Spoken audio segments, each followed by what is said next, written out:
Le sorceleur savait parfaitement que tout ce qui se trouvait devant lui était un piège tendu par le monstre. Mais il entra quand même dans le château. Après que Joralt eut bu la potion magique, il obtint la capacité de voir dans la nuit. Très vite il découvrit dans la pièce voisine la démone allongée sur le sanglier sauvage en train de sucer son sang. Et le sanglier sauvage semblait étrangement en profiter. Quand Joralt entendit du bruit, il se précipita résolument avec son épée d'argent. La démone ouvrit grand la bouche et utilisa des ondes sonores pour contrôler Joralt.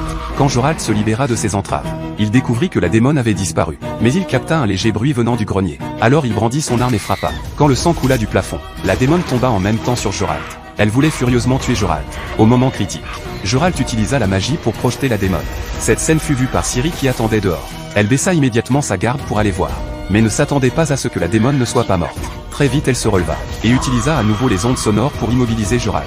Puis avec une attitude pitoyable elle supplia Ciri de la sauver. Cependant Joralt, qui connaissait déjà le vrai visage de la démone, n'avait pas l'intention de la laisser partir. Très vite la démone révéla sa vraie forme pour essayer de fuir, mais fut transpercée au cœur par l'épée de Joralt.